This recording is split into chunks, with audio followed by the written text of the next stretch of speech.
phong sim lại đi phong nệm in thầm lâu luôn khi nụ linh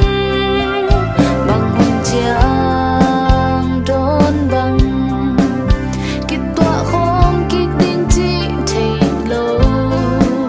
sim lấy áp tiếng ngon điam lại lưng ghé mong nghe xia đến xiêm hè nó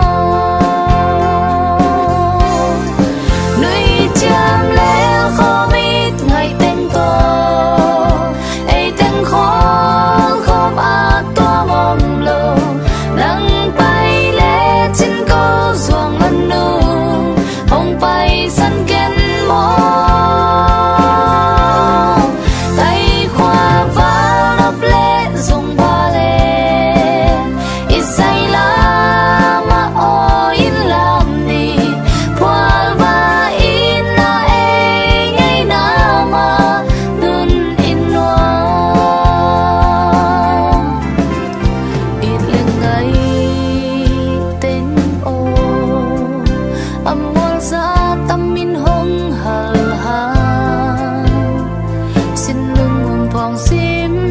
úp na tắc pi to xiên mang xiang chu nghe ni sim lấy a đón bằng kít tọa kít lâu đinh chi thì lâu tọa ôn đi ngạc là in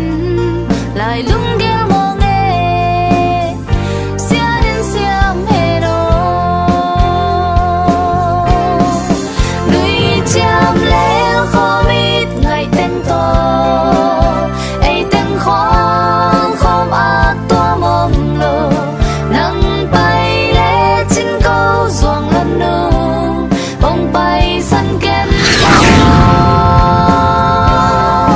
tay khoa vào đập lẽ dùng ba lẽ ít say la mà ô in làm đi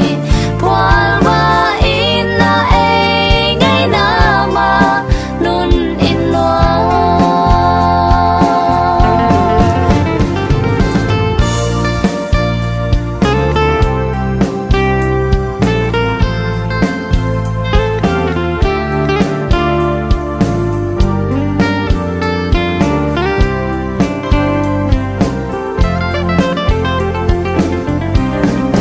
nuôi chăm lẽ khó biết ngày tên to ấy tên khó không ác to mong lâu